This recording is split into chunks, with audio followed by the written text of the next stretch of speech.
he works under the Faculty of Health Sciences as an associate professor in the School of Nursing. So I was wondering if you wanted to share a little bit about yourself before we get started, Dr. Wu? Sure. Well, thank you so much, first of all, for the group to have me present to you the first webinar, right, in this series. So great to kickstart the event here. So thank you so much again. So as Cece mentioned, I work at the Faculty of Health Science at the School of Nursing. My specialty area is actually in the care of elderly, specifically in the management of chronic wounds. So for people who've been to my classes and been to my talks, I always have lots of wonderful pictures to show the audience about the impact of pressure injuries and different types of wounds on especially older people, because they're more vulnerable to develop chronic wounds. So I teach at the faculty of the school rehab as well, at the Aging Health program. So currently I have about 4 PhD students in that program. In fact, tonight's event, I have invited 2 of my students from that program. The first person that's going to be joining us in about 10 minutes is Jake. Jake Tran is a Chief Executive Officer from Toronto Grace Hospital. So he has a huge portfolio. And one of the things that he's been doing is to, actually he's been doing, not just going to do, is preparing for the COVID-19 pandemic situation. They had the COVID units, they had the COVID patients in the hospital. And so I think who's better to talk about the first-hand experiences of, from an administrative perspective, from a leadership perspective, what he has gone through and some of the challenges he can share with you about the pandemic situation. And the second person is Sarah Dawson. She's also in the Aging Health program. Her background is nursing. She's in the, she was an educator, and I think she's taking a new position right now. I cannot recall what the exact title is. But again, is really in the role to promote the care of elderly from an organization perspective. So she's taking a leadership position as well. And her PhD thesis is going to be looking at, from a social critical theory perspective, how frailty is being perceived by clinicians in the emergency department, understanding that there's still a lot of biases and discriminatory prejudice against older people or the care of older people, especially in a very medically oriented environment like emergency. So I think that would be a very interesting piece of research when she gets it finished, which I try to nurture a little bit every day. So that's basically, you hear from 3 of us today, or this evening, on different perspectives in the care of elderly, and especially during the pandemic situation. Okay, so sounds like I can just keep going. Yeah, so just before we get started, I was wondering how you wanted to do questions. Like, would you like me to read out questions like during the presentation, or just wait and then you can answer any questions that people have after? Either way could be fine. Maybe after each segment, so I'll be doing a 10-minute presentation, and then I may have time to answer some questions, and Jake is going to talk about his experiences of working with the elderly and during the pandemic situation. And because I think he has to leave by around 6:30, so it'll be great if there are any questions. And then Sarah's going to join us at 6:30, and then she can answer the questions at the end of her presentation. How's that? Okay, sounds good. So if anyone has any any questions during the presentation, you can just send it in the chat, and then they can answer it after each segment. Perfect, perfect. I mean, this is very informal and really having a dialogue and understanding.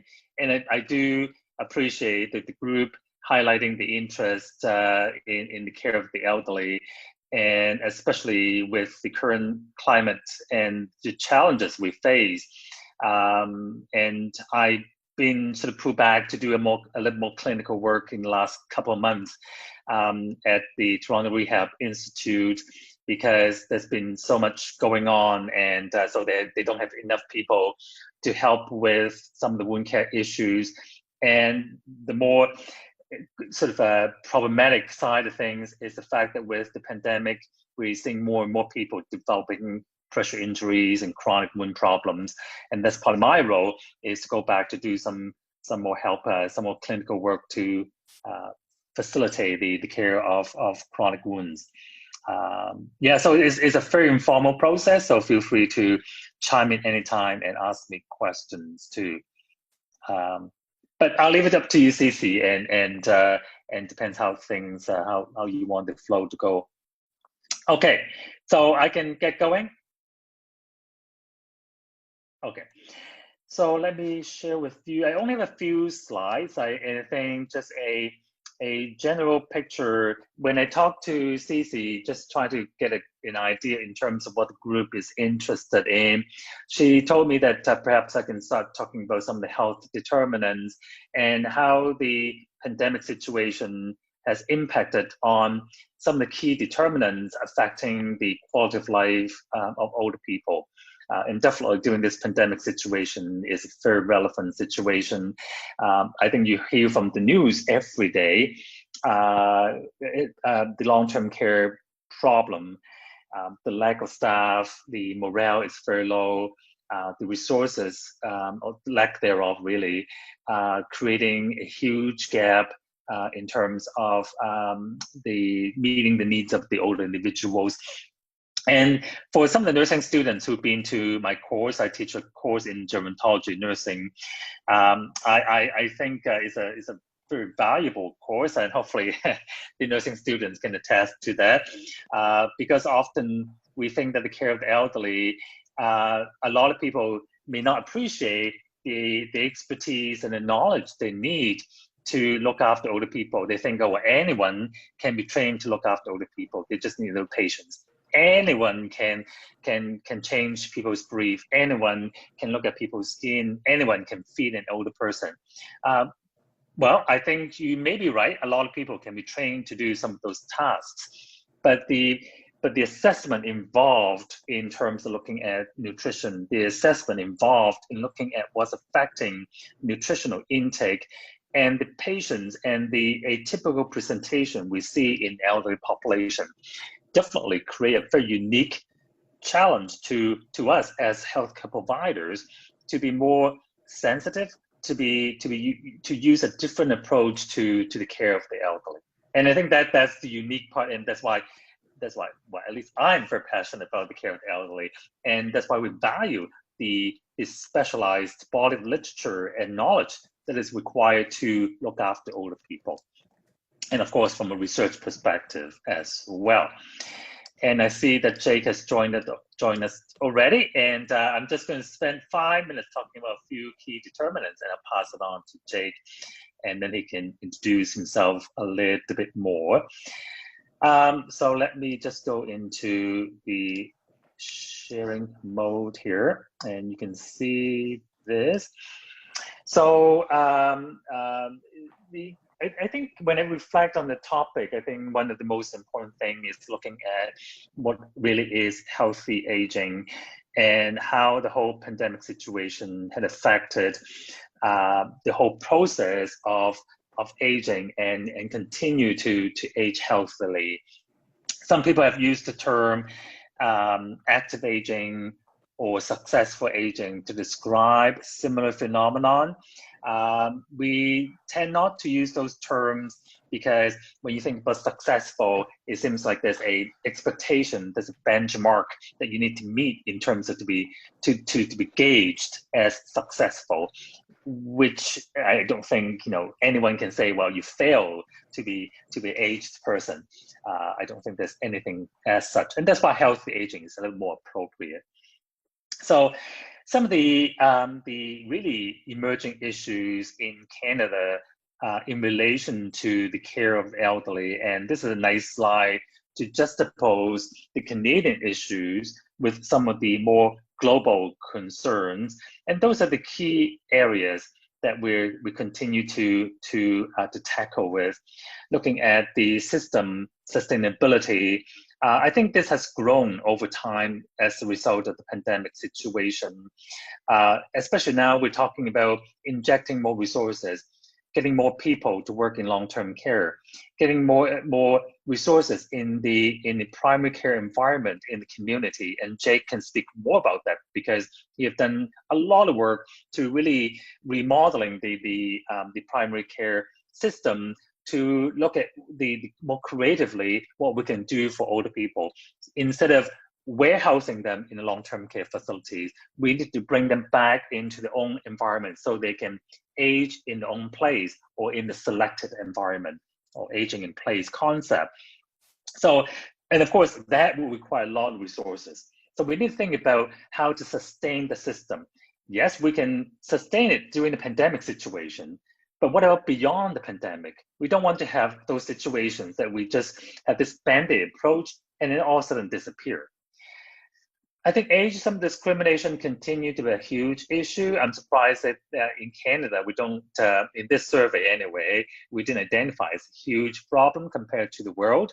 But I think we continue to see some subtle attitude and systemic structures that suppress and oppress older individuals, making them more difficult access to care and access to resources they need.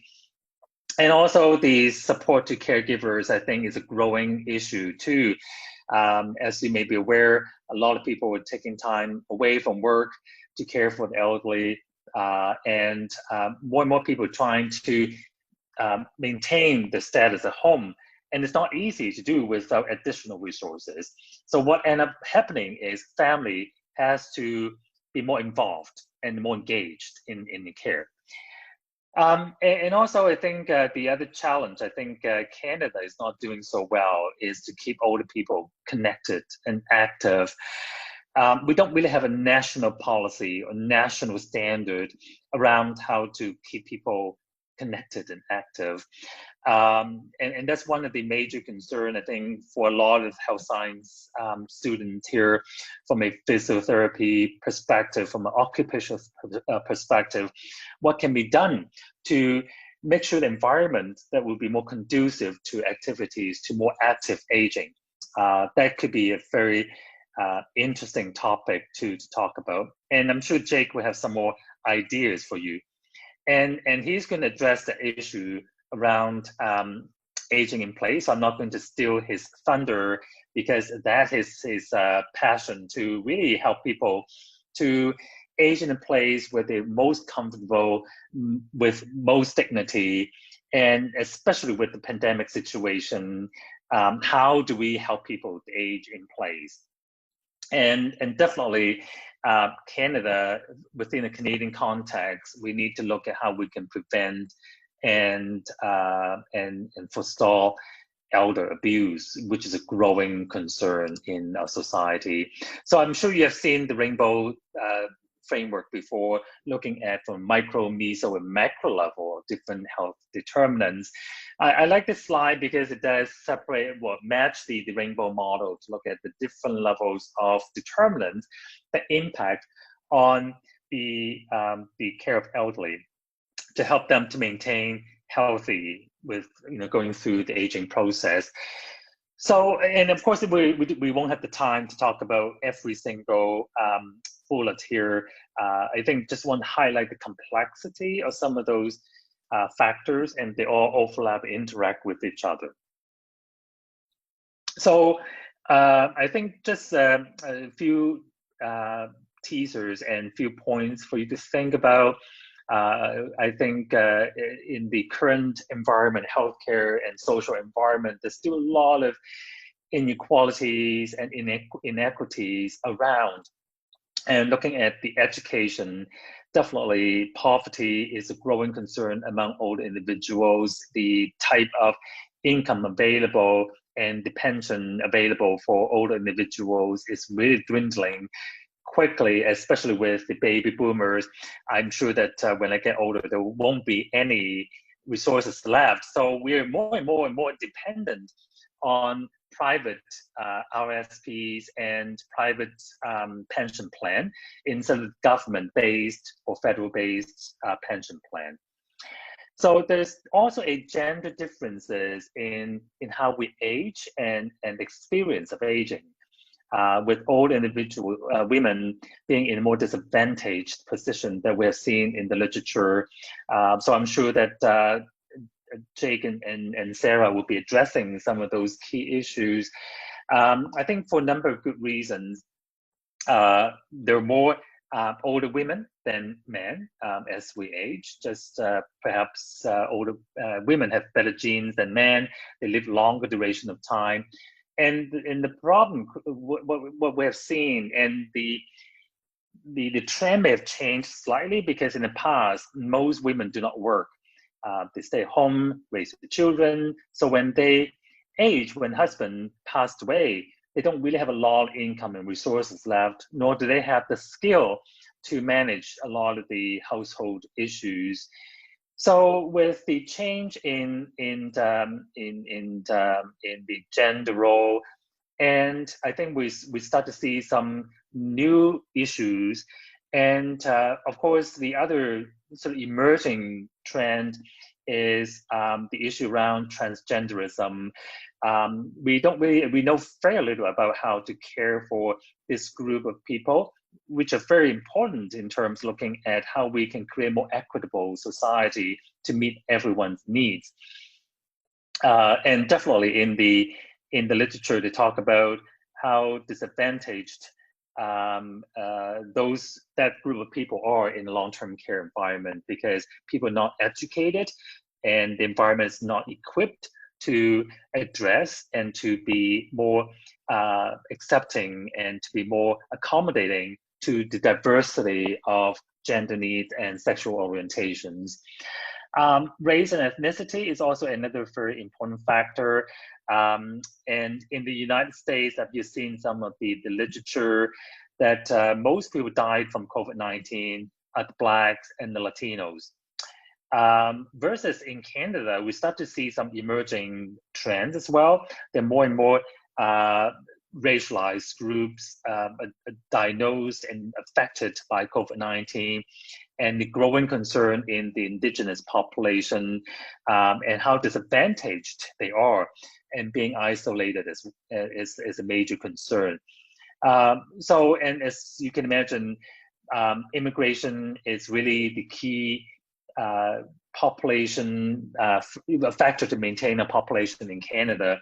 So, there's a lot of issues around immigration and how we can address the language, the cultural disparity, the cultural disposition, especially with the isolation, and that's how they have hypothesized why Italy got hit so badly by COVID-19, because from cultural perspective, Italian people are more family oriented. They like to be more affectionate with each other. So having people from different culture and asking them to be isolated, to be separated from family, could have huge impact on some of the immigrants from a very different cultural background. So I think I'll stop here, because I know Jake probably have more to talk about and share with you about his experience. So Jake, you here? I'm here. Can you hear me? Yes, I can. Perfect. So good evening. Thank you for having me. My name is Jake. I'm a professional student, if you will. And yes, I'm still in school.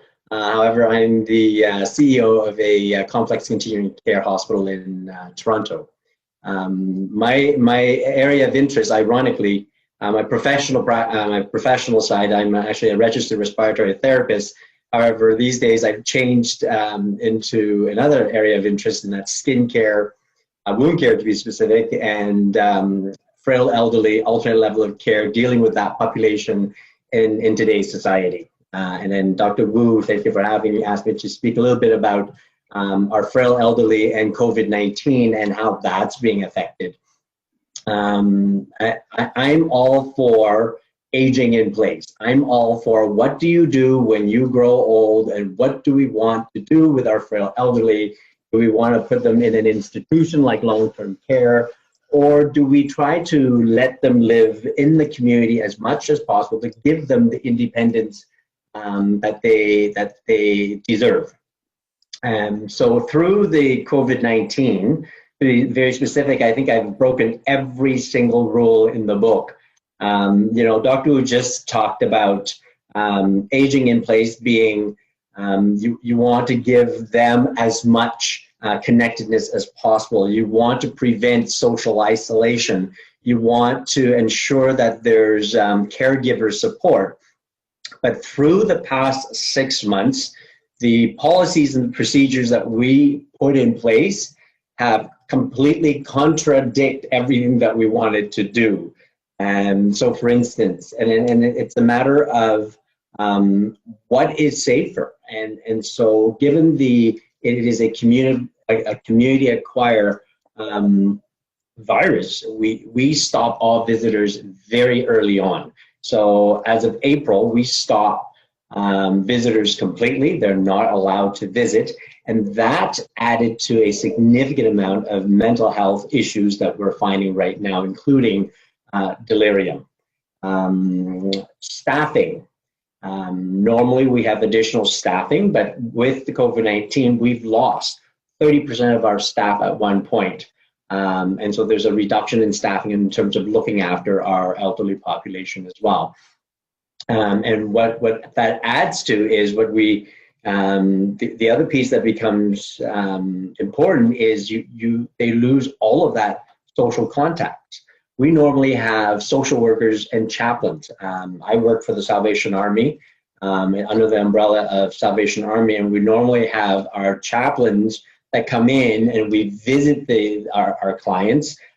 That came to a stop very quickly as well. So you can see that there's this overwhelming theme of we are actually creating that social isolation in our facility, and that's what we're finding. And the trauma thereafter is trauma not only for our frail elderly, but also trauma for the family as well. What we have done though, and this is where I think there is hope in terms of what can we do in the immediate future, and also in terms of long-term sustainability. We've essentially added technology, simple technology such as phones. So we bought a lot of phones, we bought a lot of iPads, and we basically have started given all of our patients the ability to connect with the families using the phones. And I'll tell you a funny story. Before we started this, what we've done is, because visitors can't come in, we actually took our frail elderly on the main floor at the window. And so they're looking out the window and the family member is outside looking in. So that's what we've done. And we figured that's not really technologically advanced. So what we've done, the next step, is we outfitted everybody with phones, portable phones, because keeping in mind that they can't leave their room either. So that's the other challenge as well. So we give them portable phones so that they can actually connect with the family 24 hours a day, 7 days a week. And then by the time we're in May, we outfitted everybody with an iPad. And now you can imagine, you have 70 and 80-year-old, grant you 25% of the population know how to use it, but the majority of them can't. So we had to then help them get connected with family members so that they can actually have Zoom and they have the ability to see each other. So those are some of the things that we have done in terms of technological advancements. So the other piece that we have done that is differently, and I'm going to mention this because what I've done with our experience with COVID-19, we outfitted every patient's room with sensors. Because we try not to go into the patient's room as often, we outfit every room with sensors so that we know when the patient is getting up, we know when the patient is falling, we know when the patient is opening the window. We actually get a message so that we're able to tend to the need of our clients when they are in need. Not to say that we don't want to go into their room, but that's what we've done from a technological advancement perspective. We have a site where what we have done is we connected the patient with a special pharmaceutical device. Because we try to get them to be as independent as possible, they have this device where at the front of it is identical to an iPhone, and when it's time that they are supposed to take their medication, all they have to do is look into this device. The device recognizes the face, and then the medication then comes out. If they don't do that, our staff will know that they haven't taken the medication, and then they'll come in and assist them. If they actually do that, then we then get a notification that the patient has taken their medication already. So there are these things that we put in place from an innovation perspective to try to look after our patient so that they can maintain as much independence as possible, and at the same time provide the appropriate care for them. So that's what we've done. And since then, as you know, it does look like wave 2, we're in wave 2, and it does appear as though it may be getting worse. We put in a proposal to the ministry to allow us to do the same thing, but in the community.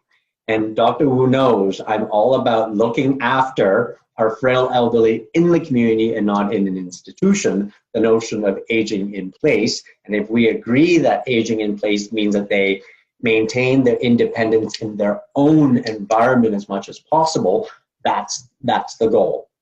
Right now, unfortunately, there's a significant number of patients in acute care because there's no place to go. Long-term care, there's a significant reduction in bed. And now they're living in a hospital bed, and that is nowhere close to call it successful aging, call it aging in place. So the goal now is to look after our frail elderly in the community. So that's what we've gone through, and that's the lessons learned. So we've taken our lessons learned, as difficult as it was, and turned it into practically what can we do. The one thing that I have not been able to answer yet, and I'm hoping that I'll be able to answer in the next 3 months or 6 months, is sustainability. It comes with a cost. And my goal is to prove to the ministry that I can actually look after 250 clients in the community, and it actually will cost me less than putting 250 clients in a long-term care. So that's the whole goal. So I open up, I think from conversation I have around 10, 15 minutes. I don't want to overdo the time because I know you're limited in time as well.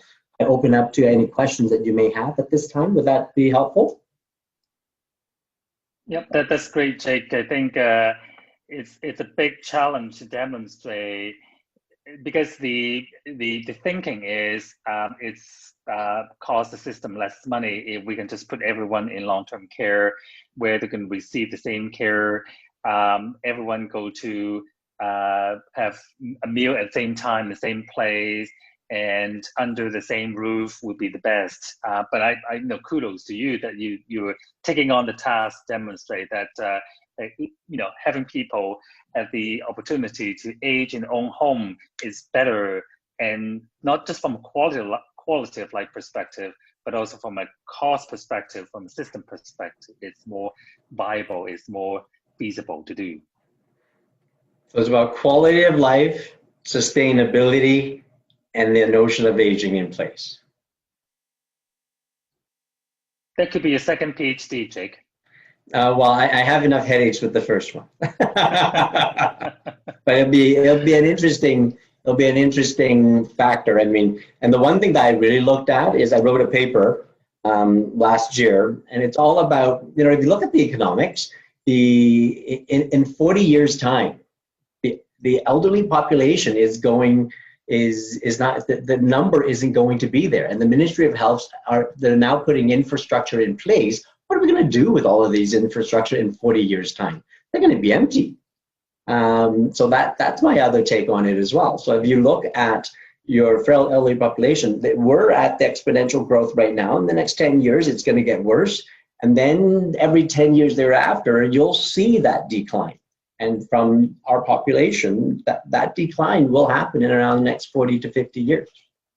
Now, I can't give you the exact stats because I don't have it in front of me. But I mean, when I looked at these stats, in 50 years, you're not going to get that frail elderly population. So what are we going to do with all of these infrastructure that we've spent so much money? Your hard-earned tax dollars is going into that, right? We are essentially paying for that. So are we doing the right thing? But I think that's an excellent point, Jake, because now the Ontario government is thinking about opening up more nursing homes, which I don't think is really the only solution and answer. I think if we're thinking to point, 30, 40 years from now, perhaps we need to reinvest back into the primary health. I mean, that tune has been singing for the last, 30, 40 years since Romanoff report. And meanwhile, the primary health reform is still on its way. So I think that it speaks a lot about prioritization, speaks a lot about government's approach to crisis situations and the proactive approach to aging. Right. It's the window of opportunity. Sorry, go ahead. Sorry. Sorry, I was just saying we just have a couple of questions. While we're on the topic of like finances and funding, Minnie was just asking, where did all the funding come from for these new technological changes? Was it completely covered by the government, or were there out-of-pocket costs as well? Well, a lot of it is out-of-pocket cost because it's a project that we're starting right now. The ministry will give us money, and I have to give credit to those who gives the money as well. The Ministry of Health did give, and they are going to give money for a 6 months to a 1 year pilot.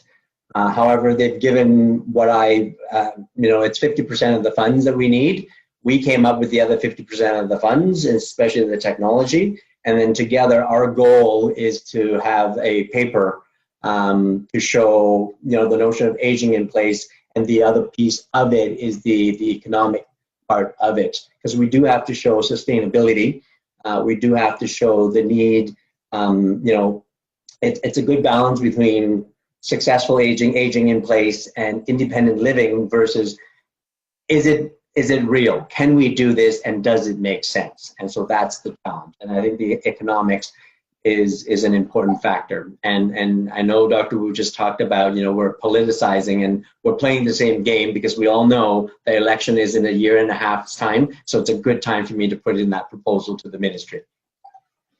And I think just to add to that point, Jake, because I know how much money you're getting, and what you get is basically just peanuts from my perspective.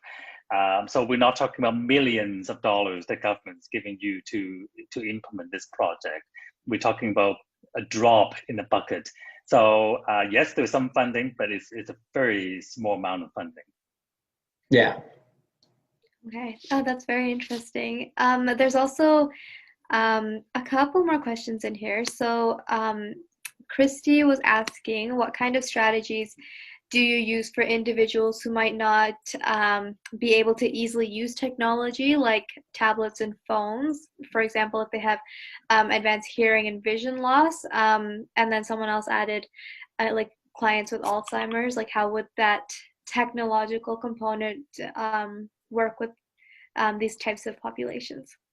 It is very difficult. We did come across those challenges, and what we've done is actually, ironically, today you heard in the news, PSWs are actually getting extra $2 or $3 depending on where they work. So we've engaged a whole group of PSWs, and what we will do is when they are at home, and if there's any type of whether it's vision loss, hearing loss, we actually send them in. So as you know, the Ministry of Health, the LINs, put in a certain amount of PSW. We're actually doubling the PSW time so that they can actually spend the time with the client in the home and spending quality time with them, teaching them how to use it.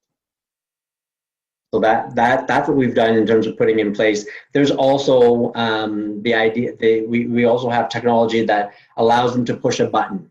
And so when they push a button, regardless of the time of the day, and this is where one of the disadvantages of the ministry is they close at 5 o'clock. So we put together a call center, something as simple as a necklace. And if they need help, they push a button and a live voice will then come and assist them. And even at 2 o'clock in the morning, we will send a PSW out to their home to assist them.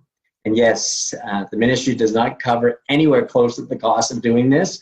It's a drop in the bucket, but I think it's important to do it to show that we do need such a system. But the other thing I want to add, and then I will pass it on to Sarah because she's been waiting patiently to speak. And you'd be surprised how frail old people, despite some of the disability they have, can utilize technology. I see them day in, day out, people with ALS, advanced MS, they can use all kinds of devices, no problem. And of course, I mean, we have to adapt some of those equipments. And I'm sure that some of the occupational therapists here may be more well-versed in telling us the availability of different techniques and technologies available for us to meet some of those demands and needs. But the survival techniques and the will out there among older individuals and how they can adapt is amazing. All right. Well, thank you, Jake. And I think, Jake, if that's okay, maybe I can forward your email to Cece. If anyone have further questions, you can contact Jake directly. He's a wonderful person to talk to, as you can see. Very open to different ideas and very passionate about what he's doing for the elderly. So I'm very fortunate to be working with him on his projects, actually. So it's been great partnership. So thank you, Jake. Thank you. Thanks for coming in, Jake. It was great to have your talk, and I definitely will be probably posting your email into our Facebook or something, so that if anyone has any further questions, they can send that along. That's great. Okay, thank you. Not a problem. Have a good evening. Enjoy the rest of the talk. Bye-bye. Bye-bye. Okay, Sarah is another PhD student. Hello, long time no see. Long time, yeah. I know, eh? So, well, we've been sort of chatting on email from time to time. So nice to see her nice smile. So I sort of briefly introduce you a little bit in terms of your research project. You're in the PhD program. You were in the emergency department before, but now you're taking on a new position, and I do apologize. I cannot remember your exact title. Me neither. Sort of tell the group about a little bit more about what you're doing, and then you can sort of introduce share some of your ideas and your concerns about the care of the elderly during this pandemic situation. Yeah, thank you so much for having me. I just I really appreciate the opportunity and connecting with all of you, and thank you very much, Dr. Wu. This is a great opportunity. I want to just say my internet is kind of poopy. If there is any call-in details, if the host, I'm not sure who the host, Megan, hello. If there are any call-in details for this, just put it in the chat. And if you guys have any trouble hearing me or any connectivity issues, I can always connect in by phone and do the slides over the phone. All right. That's sort of how I've been communicating. I'll let you know if your connection's staying solid, and I'll post those call-in details for you. But if you need to give your talk with your camera off, that often improves bandwidth a lot. Fair enough. And do you guys mind? I have a little bit of, I prepared a couple of slides for you too, just to guide the conversation. But yeah, Dr. Wu is absolutely right. I worked in the emergency department for almost 8 years as a clinical nurse specialist. It's called geriatric emergency management. I don't know if any of you have heard of that role. Very cool role. One-on-one consultation with older adults, specifically those living with frailty. and certainly their family and friend caregivers. They come as a package. And after that, I went on to a contract role for 18 months with the Regional Geriatric Program of Ontario. And their project was based around co-designing education for family and friend caregivers who are caring for these seniors in the community. I'll speak a little bit more to it in my slides, but a lot of work came out of that, a lot of resources, and a real understanding of what their needs are. And then after that, COVID happened. The contract was actually supposed to end, but what ended up happening is they kept me on as a resource for caregivers during COVID. And I will also tell you a little bit about that as well. Right now, I work at Coburg, Northumberland Hills Hospital in Coburg. And in that role, I'm quality improvement and hospital accreditation. And then I do some work on the side just to keep my my brain sort of focused on geriatrics and in the world of frailty. So I joined at around 6:30. I imagine, Dr. Wu and Megan, that there's been some discussion about frailty already. In a very high level way. So feel free to talk about whatever you sort of you're passionate about. Well, feel free to just say, Sarah, we've heard about this. We know about this. So my experience, I want to just set the context, like I said, is very much centered around the community. And yes, the impact of COVID-19 on older adults, that's sort of the request that came in by email around how I would talk about this. But what I want to talk about and get you guys thinking about is the impact of the caregivers caring for those seniors, and then ultimately the impact on those seniors. And we'll just a few slides. So who are these caregivers that I'm talking about? They are multi-generational. They have different backgrounds, different professional experiences and non. They are different genders. They are rural and urban mix. They have very unique relationships with the people that they're caring for, to the point where I was told, please don't always say loved ones, because it's just an assumption that these are always loved ones, but they are friends, they are neighbors. Some of these caregivers are caring for multiple people at the same time, and they are incredibly eager to learn. They are very clearly able to describe what they're looking for, and devoted, absolutely devoted to their job. And they make the lives of healthcare professionals very easy, if you really think about it.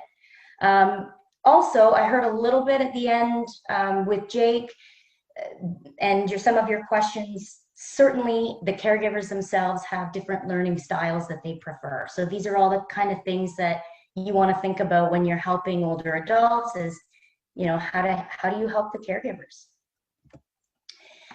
So again, sorry if this is not any new information. I don't think it is, but this is just going to get you to think about what these caregivers would deal with on a daily basis. And why frailty? Why are we focusing on frailty? Because it absolutely can be prevented or postponed, or in some cases reversed, when the right strategies are used in the home and when the right resources are found and in place. And I'll get to that too. So consider some of the risk factors. So these are also obviously what caregivers would be dealing with on a daily basis. So you're watching their person having loss of muscle and strength, reduced energy. So think about unable to use stairs. What does that mean living in their own home? Getting dressed, unintentional weight loss. Nutrition is huge, a huge need for caregivers to understand more and find the resources around. These people are typically living with 3 or more long-term medical conditions, so chronic health issues, they are definitely becoming increasingly dependent on these caregivers for more support. And they are caring for people very much so with impaired mental abilities or any sort of memory changes. So you think about dementia in that case. I also would add delirium in this as well. It is very traumatizing for caregivers.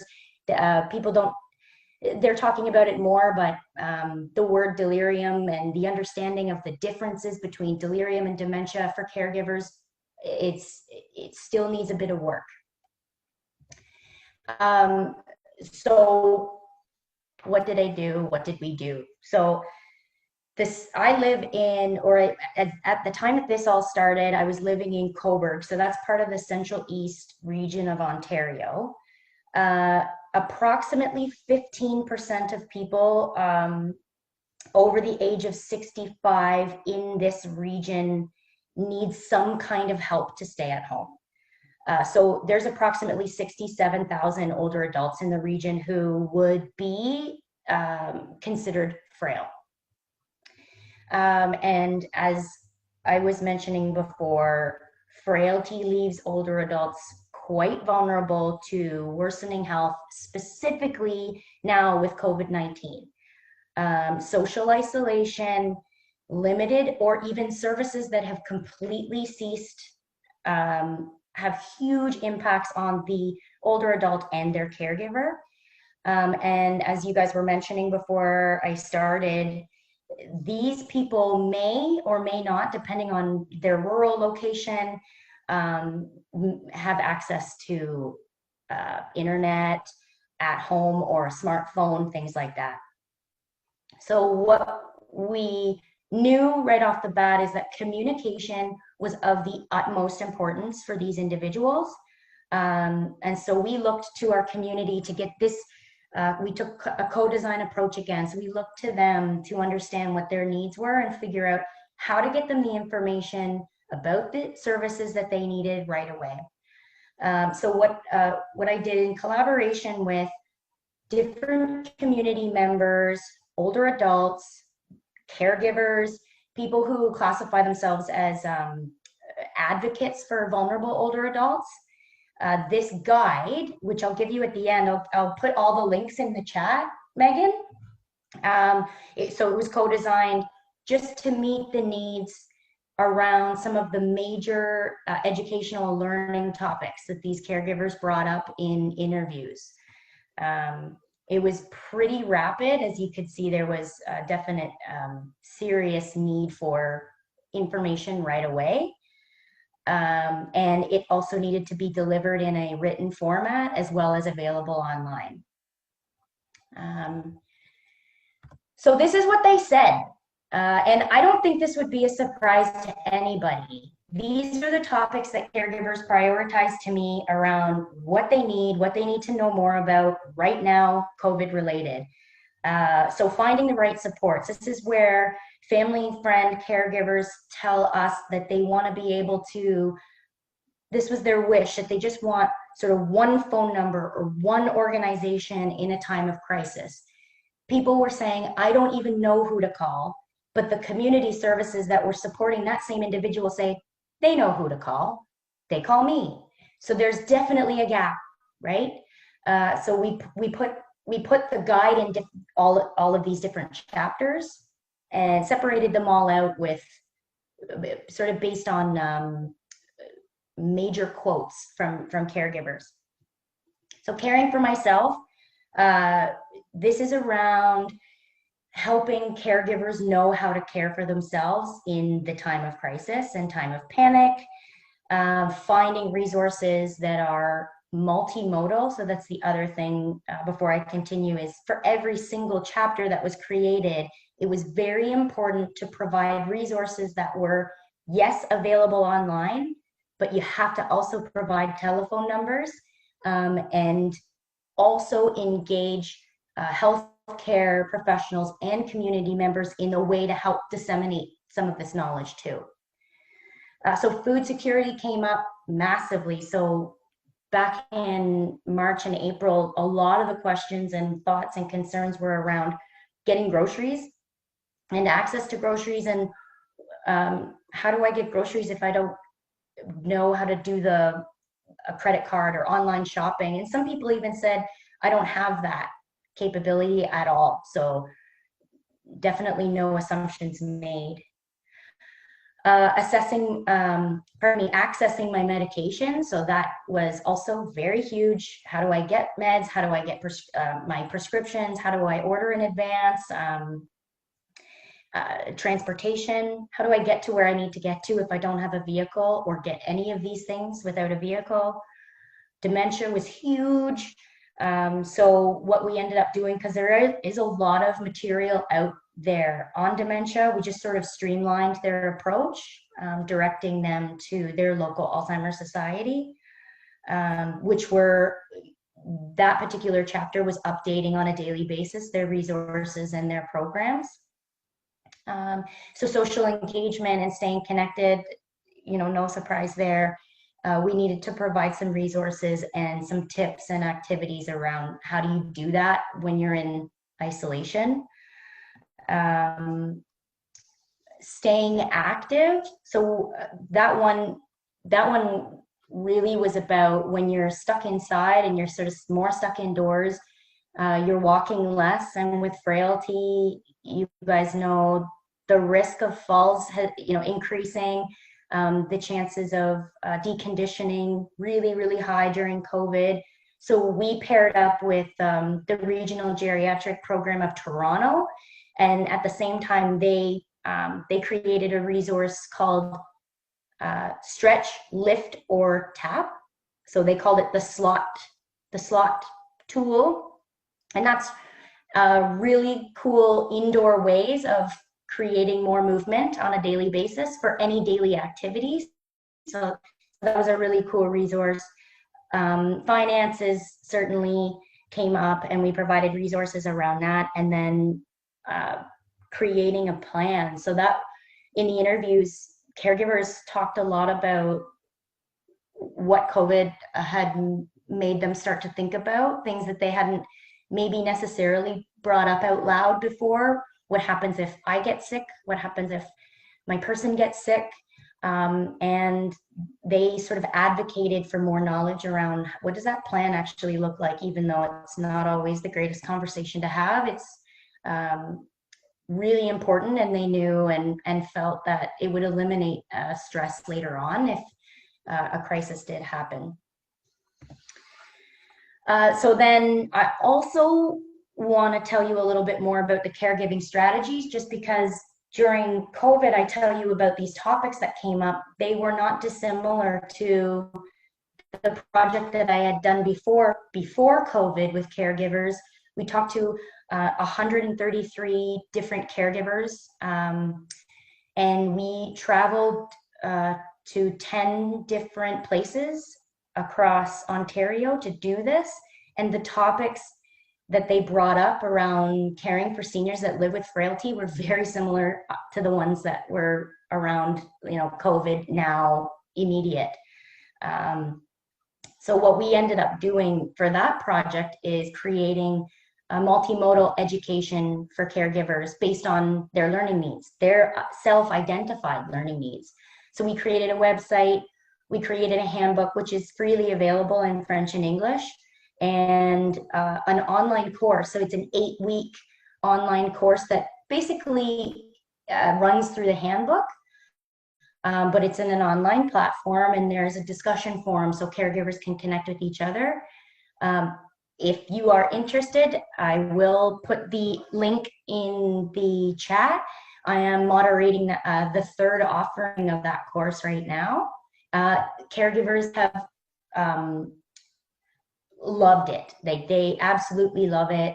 They're getting really practical tips and strategies related to caring for their people. But like I said, these topics are so similar to the ones that they were very interested in knowing right away as a result of COVID. So it tells us something.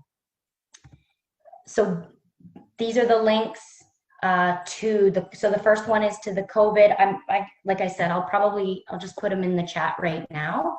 but you can access it, see for yourself some of the resources. I'm going to stop share. This is the end of the presentation anyway, so I'll put this, so the COVID-19 guide link will be in the chat. The Caregiving Strategies website will be included, as well as the link to the online course. The course is open until October, just near the end of October, and it's free. And we've got students on there, we have healthcare professionals, but the course is for caregivers. So if you were interested in learning about what caregivers are wanting to learn about, it's it's totally up to you to see if you want. So there it is in the chat, and that concludes my experience in the impact of older adults, the impact of COVID on older adults and their caregivers. Yep, that's great, Sarah.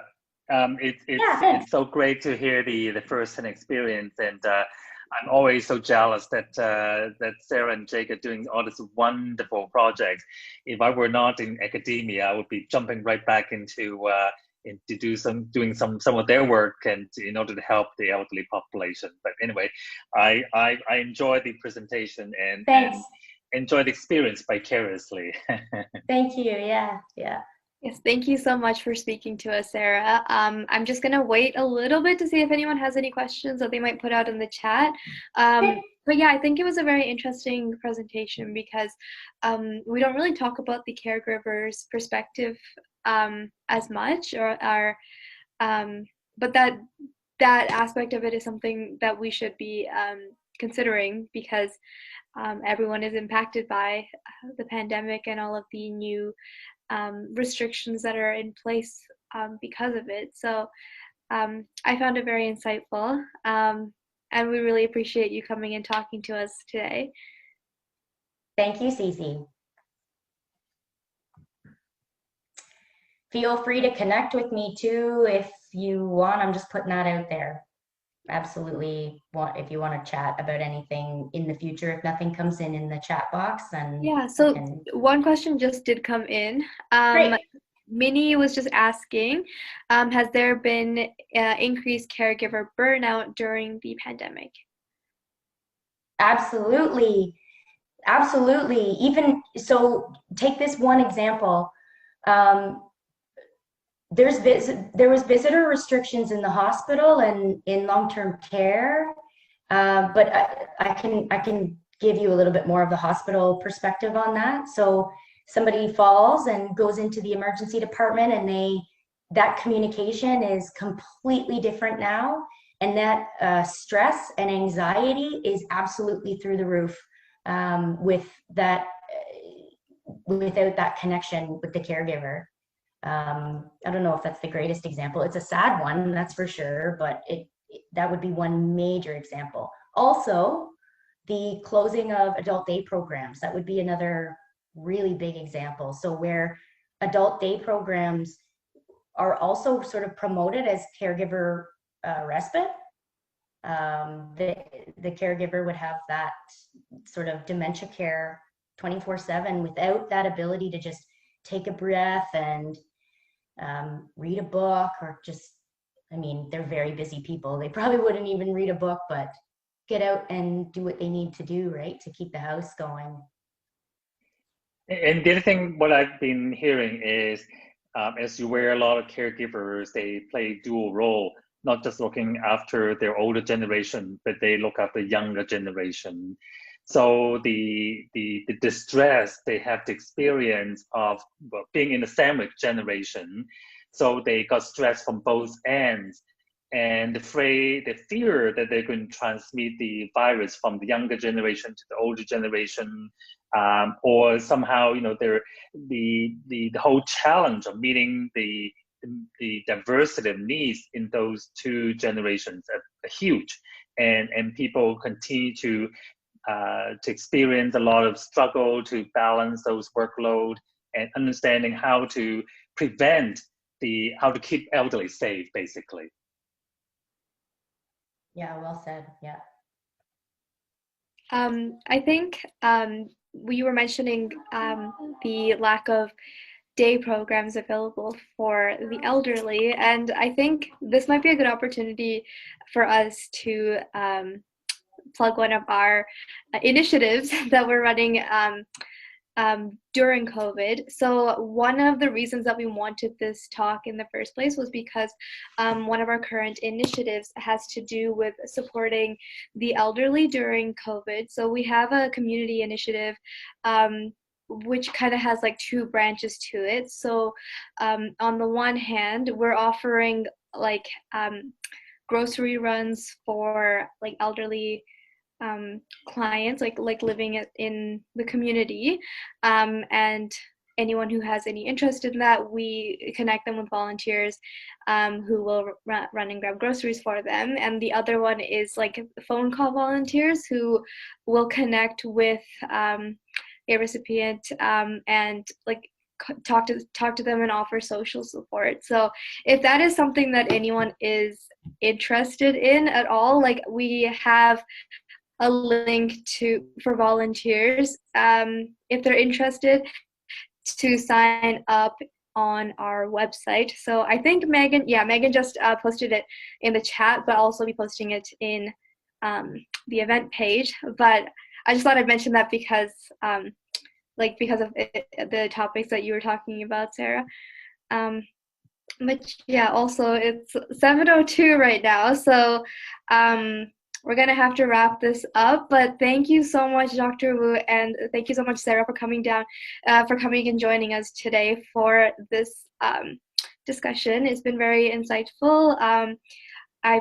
I can say that I've certainly learned a lot about the impact of COVID-19 on the elderly population. So we're very grateful for you for coming and participating in our very first speaker series.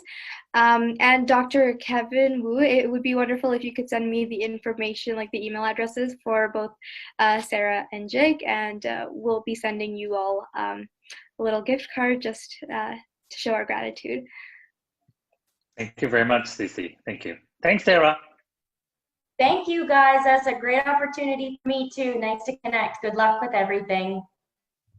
Talk to you soon, Dr. Wu. Thanks. Bye-bye. Yes, thank you all for coming. Thanks, everyone.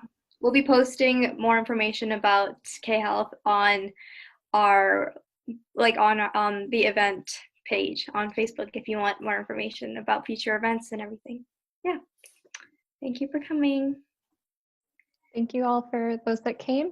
We also posted a feedback form in the chat if you guys missed that or want to fill that out. We're just looking for ideas for future talks and your thoughts on this one.